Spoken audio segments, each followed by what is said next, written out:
Como decíamos en la introducción, lo primero que queremos hacer es pasar balance al proceso electoral del 5 de julio. Fue un proceso tranquilo, transparente.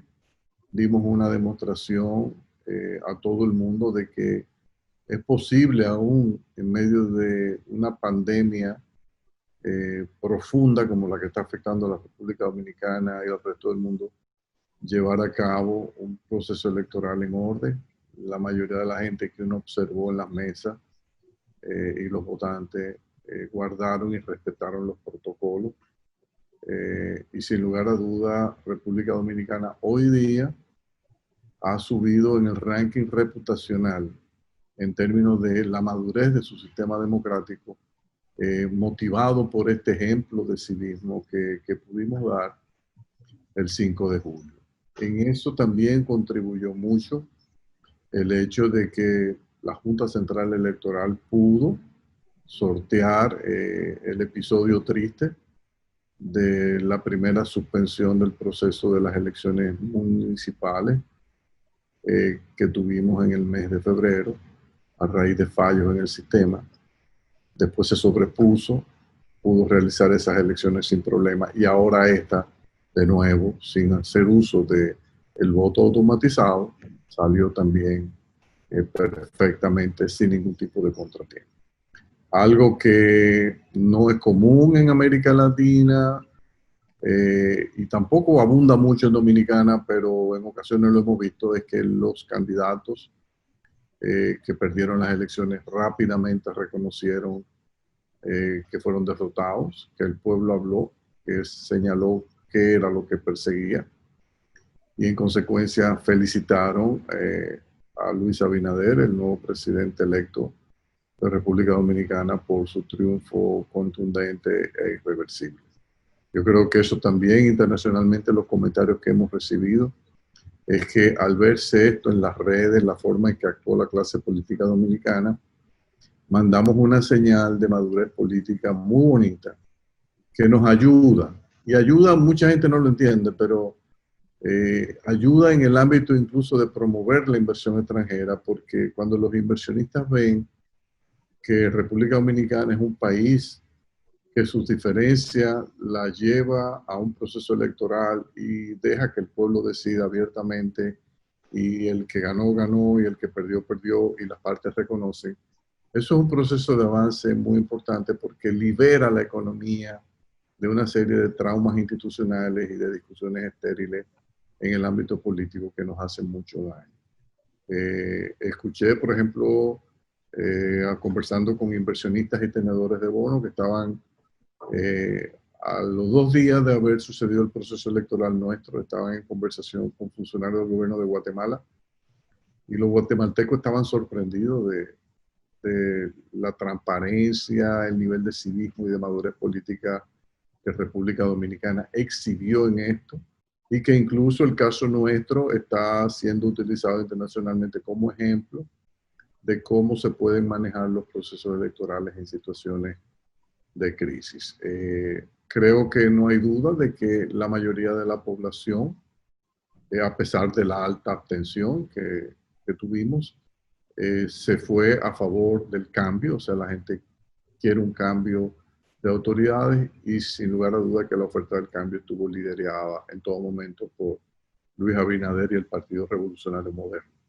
En consecuencia, ahora les va a tocar a ellos, en medio de esta crisis sanitaria tan profunda y esta crisis económica sin precedentes, tratar de ver cómo poco a poco acomodan su agenda de propuestas a esta nueva coyuntura, una coyuntura que no es lo mismo que cuando estábamos en octubre, noviembre, por ejemplo, cuando se elaboró el presupuesto para el año 2020, que fue septiembre, octubre del año pasado, no había problema de coronavirus. Fíjense cómo de la noche a la mañana el escenario cambia dramáticamente y las autoridades gubernamentales tienen que introducir un nuevo presupuesto complementario que le da prácticamente vira, boca arriba, a lo que teníamos aprobado.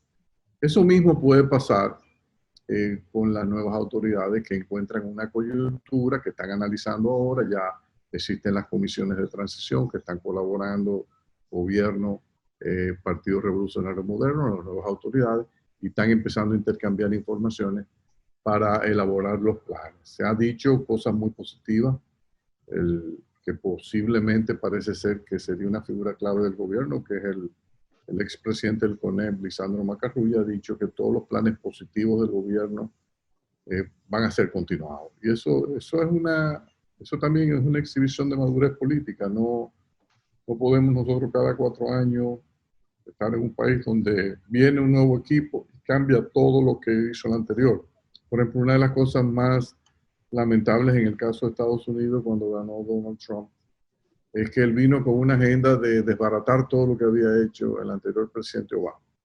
Uno acepta que la nueva administración no continúe con programas que ellos entiendan que no tienen un alto impacto y que en consecuencia lo van a sustituir por otros, pero aquellos programas que sí entienden que son positivos, lo van no solo a continuar, sino incluso a intensificar.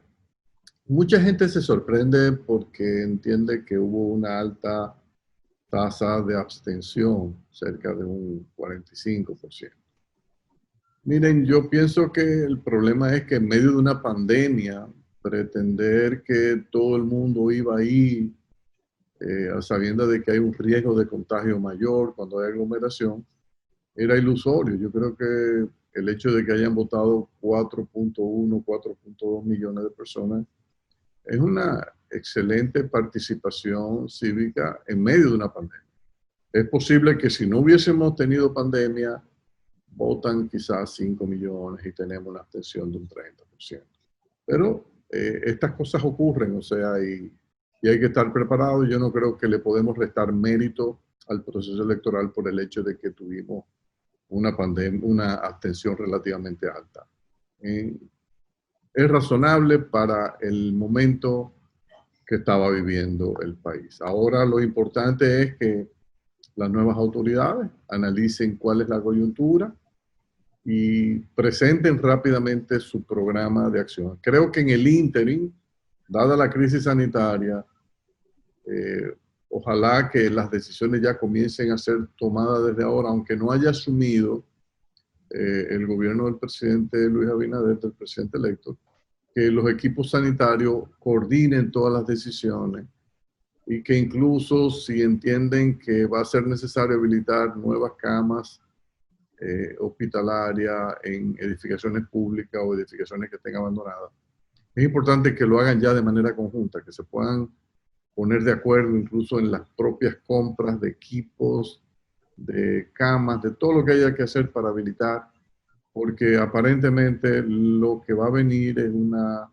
intensificación del contagio, un incremento fuerte en el número de casos. Yo vi a José Joaquín Cuello decir que él entiende que nosotros tenemos cerca de casi 900, no hemos llegado a 900 personas fallecidas, pero los pronósticos en base a los modelos que ellos están corriendo, el doctor Cuello dijo que ellos estiman que para octubre nosotros podemos tener 6.000 a 7.000 personas fallecidas. Entonces, esto es un reflejo de que va a haber un abarrotamiento, un colapso del sistema sanitario y que hay que actuar ahora con prudencia, con moderación, pero con firmeza para que se entiendan que a ciertas medidas de distanciamiento social con protocolos estrictos probablemente van a resultar necesarios.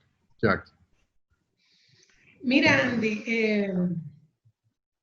con respecto a lo que dices, yo quiero puntualizar algunos elementos. En primer lugar, yo creo que lo primero que hay que resaltar es el salto cuántico que se dio entre las elecciones que acabaron de pasar, o sea, las elecciones justo antes de las municipales y estas elecciones. ¿Okay? Para mí, el proceso de ajuste, transformación que tuvo la Junta Central Electoral, yo creo que eso es digno de aplaudir. No te niego, obviamente, que muchas personas pensaban, bueno, y si repetimos un escenario como este, o sea, estaban esas dudas y fue interesantísimo. Y te voy a decir por qué, Andy, porque de hecho ahora se enfrentaba un reto adicional al que había en las elecciones municipales. En las elecciones municipales, en la segunda, en la primera, bueno, ni hablemos. En la segunda ya había comenzado el virus, pero los temas de contagio estaban bastante controlados, estaba en su etapa inicial. Ahora se corre un proceso con un nivel de contagio mucho más alto, y donde yo particularmente decía, Dios mío, la coreografía dentro de los colegios tiene que adaptarse. Yo inclusive era de la que pensaba, decía, mira, quizá debería hacerse en 2 días. Quizá, imagínate toda esta gente con una coreografía que sea consistente dentro y las personas nerviosas, porque no era solamente el tema de votar, sino que tú ibas pasando y tú decías, bueno, pero espérate, y no me quiero pegar, y cómo lo hago, no sé qué cosa. Y la verdad que yo no tengo ejemplo de otro proceso así, pero el salto entre marzo y julio fue abismal, lo cual yo creo que habla muy bien de la capacidad de adaptación de la entidad que llevó a cabo los comicios. Entonces yo creo que eso es importante. Y el hecho de lo que comenta, de que a nivel internacional se nos está viendo así, Andy, eso es importantísimo. De ahora en adelante, todo lo que nosotros podamos mostrar a nivel internacional de organización, civismo, ejecutoria, va a ser crítico, porque es el gran reto de todos los países. Como estos países latinoamericanos, acaba de salir el World Investment Report, ¿okay? Y tenemos unos retos ahí, Andy, que no son menores. En el World Investment Report que dice, mira, este año la región de la América Latina va a tener una caída de un 50% en las inversiones y un 17% adicional en el año 2021. La reducción de los márgenes de las multinacionales a nivel mundial están haciendo que estas empresas obviamente repiensen o reprogramen sus planes de inversión. ¿Okay? Y dice, una de las cosas que dice es que en el caso de América Latina, sobre todo los procesos políticos que se están viendo y cómo los gobiernos están gestionando estos países, es una de los elementos que antes los inversionistas le daban un peso y que ahora se lo están dando todavía más fuerte. Pero otro tema importante, Andy, que dentro de ese reporte te dice que parte de lo que está sucediendo es un impacto que vamos a tener en lo que conocemos como las cadenas globales de valor. Las cadenas globales de valor, que es donde pertenecen las zonas francas, de manera particular, ¿verdad? Es esto que ha sucedido en los últimos 20 años, donde las manufacturas hoy en día no se manufacturan en un país, sino que hay todo un proceso donde algo sale de Alemania, llega a Estados Unidos y ha pasado por 5 países y en cada lugar hay un proceso de producción. Dice que estas cadenas se van a cortar y que las empresas ahora están viendo cómo algo que hacían en 2 países, en cuál de los países lo ponen para que se hagan 2 procesos al mismo tiempo, para que haya una cadena dentro de la misma región geográfica. Y eso es un tema importante en nuestro caso, en Venezuela. Y ahí obviamente tú vas a comenzar a competir porque donde decidan sea acá, o sea, atraer esa inversión extranjera que parte de este proceso de producción vertical a República Dominicana, de manera que aquí en vez de hacer un proceso dentro de la cadena completa de producción de un producto, se puedan hacer 2. ¿Okay? Y dicen, mira, que de los grandes retos que vienen en los próximos años es ese cambio que se va a observar en lo que son las cadenas globales de valor. Hablan ahí por los temas de los costos de transporte que van a tender a aumentar, etcétera, y que obviamente hay que poder, los países tienen que poder atraer más de un paso dentro de la cadena para que eso esté. ¿Y por qué hago este comentario, Andy? Porque la inversión extranjera no ve solamente rentabilidad. La inversión extranjera, cuando hace una apuesta, apuesta a estabilidad, apuesta a países donde ellos puedan quedarse ahí en el largo plazo, apuesta a países donde no tengan que tener temas de contingencia por desórdenes o por inestabilidad política, económica o social. Entonces, yo creo que esto que pasó en las elecciones debe ser el primero de los que están por venir o los que deben venir en términos de demostrar que somos un país organizado. Porque el otro elemento, como tú también lo dijiste, es el proceso de transición. Yo creo que cayó muy bien que inmediatamente 2 o 3 días luego el presidente Medina sacara inmediatamente el tema de la comisión de transición. Ese tema es más importante de lo que la gente se imagina. La curva de aprendizaje y los temas críticos se tratan en este tema de transición. Cuando tú tienes 2 meses y medio, 3 para hacer una transición, es muy diferente cuando tú tienes 1 mes para hacer la transición. Entonces, en ese mes se van a tener que seleccionar temas críticos para que desde que asuman las autoridades, o un poquito antes, quizá en coordinación, comiencen a ejecutarse. Tal es el caso, como bien dice, de la parte sanitaria. Yo creo que esa estrategia y esos próximos pasos, esta comisión de transición es lo ideal para que comience a ejecutarla quizá desde ahora, en coordinación ambos y no esperemos, digamos, esta. Otros elementos son, por ejemplo, el proceso que debe venir de colocación internacional de bonos. Yo creo que en este proceso de transición eso se debería realizar. Y ya una vez llegando las autoridades, esto se puede hacer, si se piensa hacer a nivel internacional, esto quede prácticamente armado, listo, porque esto de la relación con los inversionistas en Dominicana es crucial para nosotros poder tener una buena salida. Lo cual, lo que acaba de pasar, junto con que los internacionales vean que hay una coordinación absoluta entre las dos autoridades, entonces es un símbolo de madurez bastante bueno. Entonces, yo creo que eso hasta ahora es bastante positivo. Nosotros no podemos perder lo que hemos ganado. Todo lo contrario. La situación internacional que hay ahora es un escenario ideal para brillar todavía más. Es un escenario ideal para brillar porque hay muchas luces que se están apagando. Hay muchas luces. Cuando tú ves, las estimaciones nuevas que hay de crecimiento económico que hace el Fondo Monetario Internacional y te pone que la América Latina va a decrecer un menos 10%, liderado por un México, ni se diga por un Brasil, ¿ok? Y nosotros salimos relativamente bien en esa estimación, nos están poniendo la pelota, como bien lo conocemos, para que nosotros demos un hombro. Están poniendo la pelota para que esos inversionistas que tienen alocado una porción de su riesgo en la región quieran subir esa alocación en el caso de la República Dominicana. Entonces, a mí me gusta verlo, digamos, desde esa perspectiva. Con respecto al resultado de las elecciones, Andy, creo que también las autoridades entrantes tienen otra ventaja. Yo creo que no tanta gente se esperaba, además, los resultados a nivel del Congreso. Cuentan no solamente con un ejecutivo que están haciendo unos procesos de transición, sino que cuentan con una oportunidad, que para mí ese Congreso es una oportunidad para hacer todos los cambios que debemos hacer. Y como tú bien dijiste, vamos a hablar un poco más adelante del plan de gobierno, un plan muy grande, abarca muchos temas, muy interesante.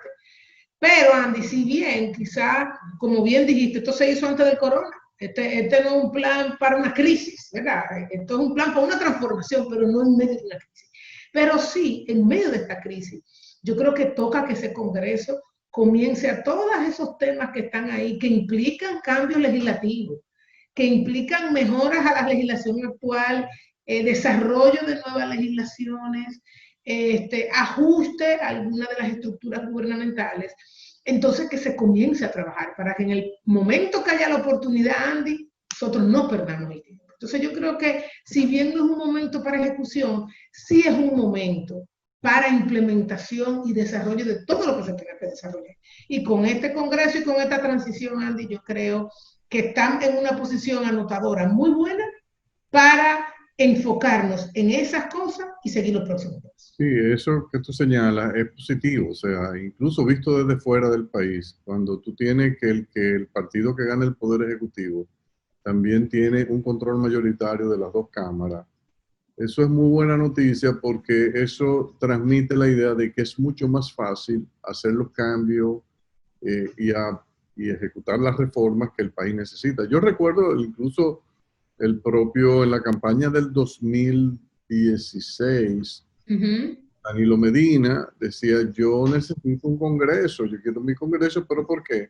Porque era la forma que él tenía de avanzar su programa de reforma. Yo creo, a mí me encanta la idea de, llegó un partido al Poder Ejecutivo, lo ideal es que ese partido tenga el control del Congreso. ¿Por qué? Porque ahí rompemos con el gridlock que uno está acostumbrado a ver en los Estados Unidos, donde llega un presidente, tiene un Congreso que no controla, ahí las luchas políticas son interminables. Incluso en muchos países de América Latina, cuando llegan los presidentes con un partido al Poder Ejecutivo y tienen el Congreso en contra, entonces, ¿cómo se resuelve eso en América Latina? Con compra de decisiones congresuales, o sea, tratando de ver a quién yo motivo económicamente para que me apruebe una reforma o no. O sea que yo creo que tenemos ahí un grado de libertad adicional y eso es algo que a las mismas firmas calificadoras de riesgo se lo tenemos que vender como un aspecto positivo, o sea que tenemos ahora la posibilidad incluso de que tuviste que hace un poco nos cambiaron y nos pusieron perspectivas negativas. Tratar que esa perspectiva negativa no se materialice en una baja en la calificación de riesgo, hasta tanto no le den la oportunidad a las nuevas autoridades de trazar el programa de reforma y que lo vayan ejecutando de la manera en que puedan. Vamos ahora a hacer una pausa para que tú vengas ya aquí con la presentación del resumen que tú hiciste del programa de gobierno del PRM. Volvemos en un momento.